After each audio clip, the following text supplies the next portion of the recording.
Muhammad Zafatlan Rabani Al-Garamatan, atau biasa dikenal dengan Ustadz Fazlan Garamatan, adalah seorang warga asli Irian, berkulit gelap, berjenggot, dan selalu berpakaian jubah. Beliau juga pengasuh pondok pesantren Al-Fatih Ka'afah Nusantara, yang dikenal karena telah mengislamkan sekitar 220 suku di Papua, dengan berdakwah ke daerah pelosok Papua. Beliau juga yang telah mengislamkan sebanyak 3.712 warga Papua untuk bersyahadat. Ustadz Fatlan lahir pada tanggal 17 Mei tahun 1969 di Patipi, Fakfak. Anak ketiga dari 7 bersaudara ini lahir dari keluarga Muslim. Fazlan masih keturunan Raja Patipi, penguasa kerajaan Islam pertama di Irian. Pendidikan dasar sampai SMA ditempuh di Fakfak tahun 1980, melanjutkan ke Fakultas Ekonomi Universitas ternama di Makassar, lulus 1984. Setelah lulus, ia memilih untuk menjadi seorang dai, penyeru agama Islam, dan mengangkat harkat martabat orang Fakfak, Asmat, dan orang Irian lainnya. Ustadz Fatlan mengenalkan Islam kepada masyarakat Irian sampai ke pelosok. Dia pun mengembangkan potensi dan sumber daya yang ada, mencarikan kesempatan anak-anak setempat mengenyam pendidikan di luar Irian. Tempat yang pertama kali dikunjungi untuk berjuang dan berdakwah adalah Lembah Waliem, Wamena. Dengan konsep kebersihan sebagian dari iman, Fatlan mengajarkan mandi besar kepada salah satu kepala suku. Ternyata ajaran itu disambut positif oleh sang kepala suku. Baginya, mandi dengan air, lalu pakai sabun, dan dibilas lagi dengan air, sangat nyaman dan wangi, jelasnya. Berikut perjalanan dakwahnya.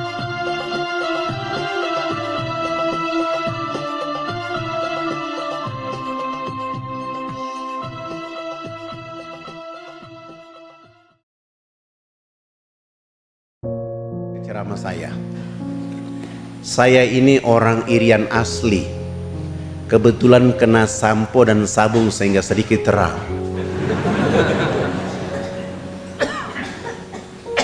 Hari ini saya pakai pakaian seperti ini, orang kira saya bukan orang Irian, seakan-akan saya dari Sudan atau dari Yaman. Padahal tidak, saya orang Irian asli. Tahun 78 saya hijrah dari kampung saya Fakfak ke Makassar. Waktu itu rambut saya kayak pohon beringin, keribo, sudah hitam keling, keribo pula. Tiba di pelabuhan Makassar, saya bertemu dengan saudara-saudari Bugis Makassar. Saya menyapa mereka dengan salam, Assalamualaikum warahmatullahi wabarakatuh. Tidak ada satupun yang mau membalas salam saya. Sebagian orang mengatakan, masa orang Islam rambutnya kayak begini? Bagi saya tidak apa-apa. Saya menuju ke tempat kos. Menjelang sholat subuh saya ke masjid.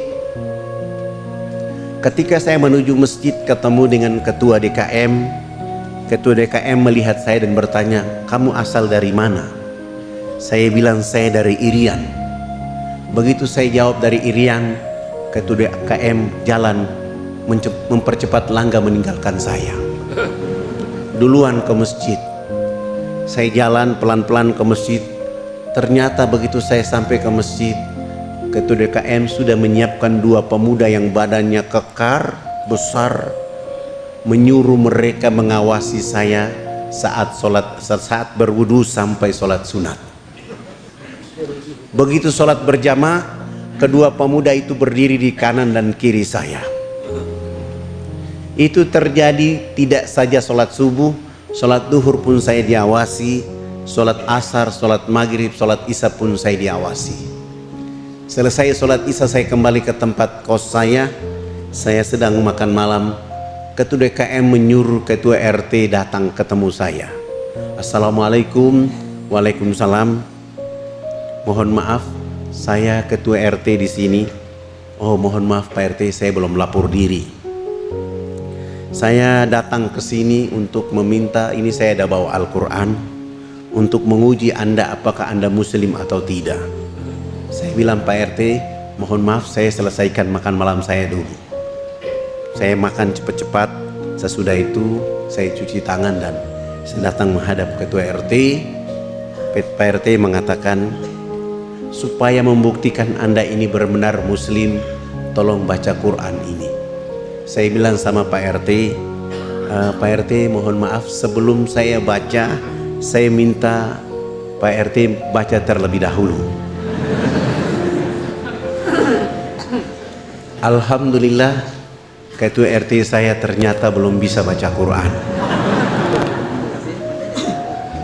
Dan saya bilang, sampaikan salam hormat, besok subuh saya akan memimpin sholat subuh di masjid kita. Alhamdulillah, begitu saya memimpin sholat subuh, akhirnya seluruh keluarga, sahabat, teman di situ menjadi keluarga dan orang tua saya di sana. Saya pergi ke kampus mengikuti mata kuliah agama Islam. Begitu saya masuk ke ruangan itu, ternyata di ruangan itu semua orang gagah, ganteng, cantik. Sayalah yang mengotori ruangan itu. Pagi-pagi kami datang, ketemu dengan kepala suku. Kepala suku langsung bicara, anak, mandi yang benar itu yang anak ajarkan. Bapak kemarin dimandikan oleh Sang Pencipta sehingga Bapak tidur menjadi enak. Selama ini Bapak belum pernah tidur enak seperti tadi malam. Oh, bagaimana kalau pagi ini Bapak ikut mandi? Dengan senang hati beliau ikut kami ke sungai, mandi, resmi bilas, naik, beliau tidur dari jam 10 pagi sampai jam 3 sore hari itu. Begitu dia bangun tidur langsung kampanye kepada wilayah adat beliau. Besok pagi yang berkumpul di lapangan dekat sungai sebanyak 3.712 orang. Tua, muda, besar, kecil, laki-laki, perempuan, untuk datang belajar mengikuti mandi pakai sabun mandi yang kami bawa. Kami bawa sabun mandi 7 karton tidak cukup, terpaksa satu sabun dibagi 4 dan memulai pelajaran mandi. Dari jam 8 pagi sampai jam 12 siang belum tuntas. Saya skorsing pelajaran mandi karena kami mau sholat duhur. Dan 1 minggu sebelumnya kami sudah buat panggung di tengah lapangan menjadi musola dan masjid kami. Karena tidak bisa sholat di atas tanah, babi sangat banyak. Kami wudhu selesai, saya bilang sama kepala suku, yang sudah mandi jangan pulang, yang belum mandi juga jangan pulang. Nanti selesai sholat subuh, sholat duhur, kami akan melanjutkan pelajaran itu. Kami 20 orang naik di atas panggung, yang sudah mandi maupun yang belum mandi, mereka dulu di bawah panggung. Salah satu dai dia qomat dan saya takbir. Allahu Akbar. 19 dai pun ikut takbir Allahu Akbar. Begitu kami takbir, yang sudah mandi maupun yang belum mandi, yang dulu di bawah panggung, semuanya serentak berdiri, berputar keliling panggung sholat dengan berlawanan arah jarum jam. Mereka tawaf seakan-akan kami itu Ka'bah. Apa yang mereka lakukan?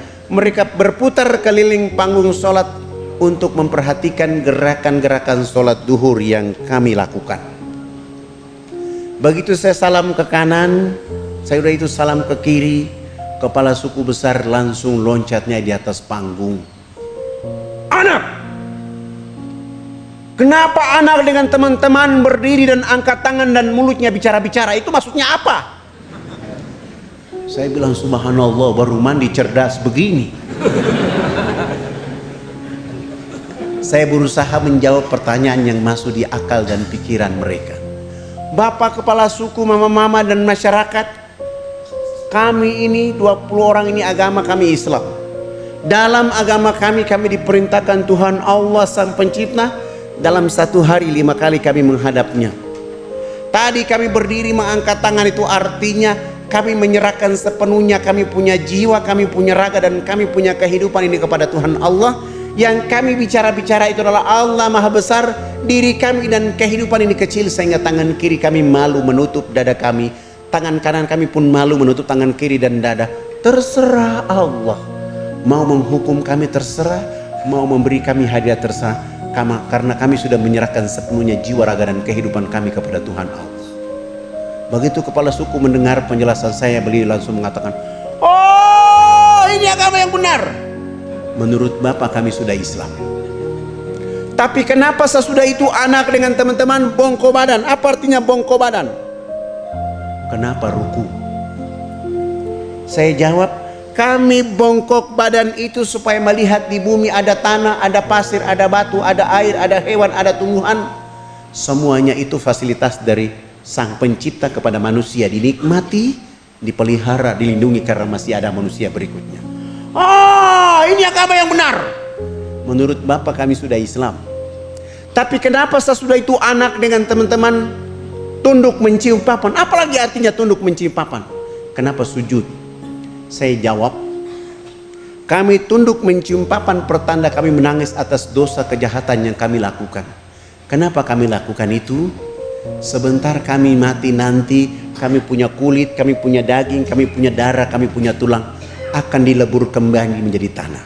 Sebelum dilebur menjadi tanah, kami menyatukan kepala, tangan, lutut dan kaki menangis minta ampun kepada Dia Allah yang Maha Tinggi. Tapi kenapa sesudah itu anak dengan teman-teman lihat ke sebelah kanan mulutnya bicara-bicara, lihat ke sebelah kiri masih bicara-bicara. Salam dia bilang bicara-bicara. Saya jawab, kalau tadi kami mengangkat tangan dalam menyerahkan sepenuhnya jiwa dan raga kami bongkok badan untuk melihat apa yang diberikan oleh Allah, sudah minta ampun. Selesai minta ampun kami lihat ke sebelah kanan, kalau di tempat ini belum ada orang yang tahu mandi. Tugas kami datang di sini mengajarkan orang bisa tahu mandi. Melihat ke sebelah kanan, kalau belum ada orang yang tahu berpakaian, tugas kami mencari pakaian untuk menutup tubuh badannya. Ada yang lapar, tugas kami mencari makan. Ada yang sakit, tugas kami mencari obat. Sesudah itu melihat ke sebelah kiri, kalau di tempat ini belum ada orang yang mengenal Allah dan Rasulnya, tugas kami datang ke sini untuk memperkenalkan Allah Rasulnya kepada mereka. Begitu mendengar penjelasan saya, kepala suku langsung mempersilahkan kami 20 orang. Tidak boleh lagi duduk di atas panggung, kami turun duduk bergabung dengan masyarakat di bawah. Mereka 6 kepala suku naik di atas panggung menggantikan kami. Bukan sholat tapi rapat membahas kehadiran di sana. Setelah rapat selesai, kepala suku besarnya berdiri dan menyampaikan pengumuman buat kami yang ada di lapangan itu. Hari ini kita senang. Hari ini kita bahagia. Karena anak-anak ini sudah datang mengajarkan agama yang benar di kampung kita. Dalam rapat kami sepakat bahwa kita semua yang ada di lapangan harus mengikuti agama anak-anak ini. Begitu mendengar kalimat itu, kami 20 orang langsung sujud dan menangis kepada Allah. Terima kasih ya Allah ya Rabb. Kami malu kepada mereka ya Allah. Kami tidak bawa apa-apa, kami hanya bawa kalimat-Mu Engkau, kalimat la ilaha illallah Muhammad Rasulullah untuk mereka. Kami malu, kami hanya bawa sabun, sampo, odol, sikat gigi untuk mereka. Lalu saya menguatkan diri untuk membimbing mereka mengucapkan 2 kalimat syahadat. Tapi kami pun tidak kuat, karena mereka dalam keadaan telanjang, dalam keadaan bau badan. Tapi hati mereka begitu tulus untuk menyebut asyhadu an la ilaha illallah wa asyhadu anna Muhammad Rasulullah. Ya Allah, kuatkan dakwah ini. Ya Allah, jaga negeri ini. Ya Allah, kuatkan hati mereka dengan agama ini, agar mereka akan tumbuh menjadi hamba-Mu yang menjaga negeri ini dengan agama-Mu. 3.712 orang pun tanpa beban, kecuali mengucapkan 2 kalimat syahadat.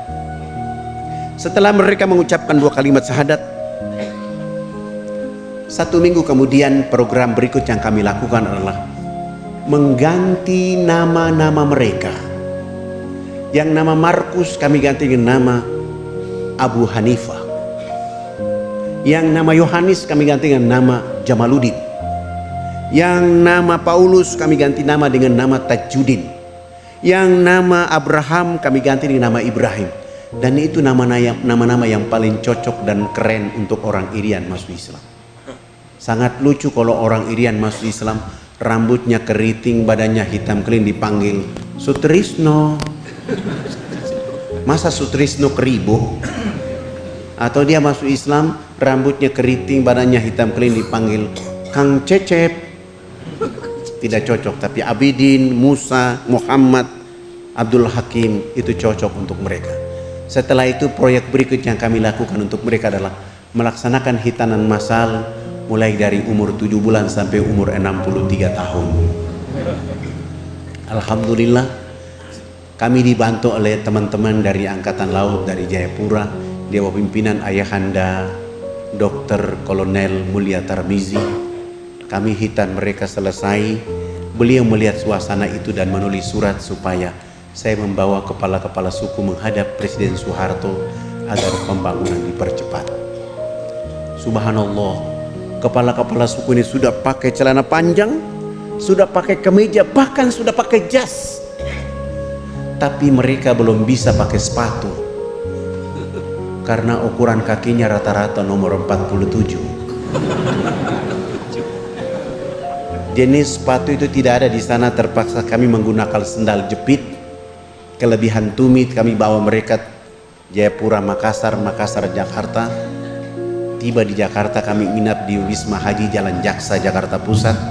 Pagi-pagi sholat subuh selesai, mandi, sarapan, dan kami ke istana membawa rekomendasi dari Ayahanda Dr. Kolonel Mulia Tarmizi. Begitu kami datang, ternyata protokol sudah menunggu kami dan mengatakan acara tetap dilakukan hari ini, hanya tempat pertemuannya dipindahkan dari istana ke rumah di Cendana. Dan jadwalnya dilakukan jam 4 sore. Kami kembali ke Wisma Haji, sholat duhur selesai, makan siang istirahat, bangun sholat asar selesai, dan kami menuju Cendana. Begitu kami datang, subhanallah, seorang kayak Soeharto di tengah-tengah kehidupan kesibukan kenegaraannya, beliau berdiri menyambut kehadiran kepala-kepala suku, bersalaman, berpelukan, dibawa masuk di ruang tamu, dikasih makan, dikasih minum, dikasih oleh-oleh. Pak Harto pun menyediakan uang tiket buat kami untuk pulang. Sebelum beliau menyerahkan itu, beliau minta supaya kepala suku besarnya bicara konferensi pers. Lalu kepala suku besarnya bicara, "Bapak tidak pantas jadi presiden. Presiden macam apa hanya bangun Makassar, presiden macam apa hanya bangun Jakarta. Pemilu nanti saya akan bicara supaya Haji Muhammad Soeharto tidak boleh lagi jadi presiden." Kepala suku ini bicara pakai bahasa daerah, Pak Harto juga tidak tahu. Tapi subhanallah, seorang Soeharto berprasangka baik kepada tokoh masyarakat dan warga masyarakatnya. Beliau minta diterjemahkan. Tidak mungkinlah saya menerjemahkan seperti begitu. Itu tidak mungkin. Tapi saya berusaha mengambil hati dengan makna yang diinginkan oleh kepala suku, dan saya bilang, "Bapak Presiden yang terhormat, hari ini kepala-kepala suku sungguh bahagia bisa bertemu dengan Bapak Presiden." Dan kepala suku besar tadi mengatakan, Haji Muhammad Soeharto layak jadi Bapak Pembangunan Nasional. Dengan cara inilah Pak Harto langsung menelpon Menteri Agama, kepala-kepala suku diberangkatkan haji pada tahun itu juga. Dengan cara inilah Pak Harto menelpon Menteri Sosial, kami dibantu 917 unit rumah layak huni dengan program ABRI Masuk Desa. Dengan cara ini pun Pak Harto menyumbang 1000 karung pakaian serba baru. Pak Harto pun menyumbang 28 masjid, dan dakwah Jakarta ke kampung sana tidak menggunakan kapal laut tapi menggunakan pesawat Hercules. Alhamdulillah, karya dari seorang Soeharto. Hari ini kita lihat anak-anak muslim di sana sudah mulai bangkit. Ada yang jadi bupati, ada yang calon bupati, ada yang DPR. Mereka ingin naik. Dan yang tadi tidak ada Islam hari ini bangkit menjadi negeri yang menuju peradaban baru untuk Indonesia. Bapak Ibu yang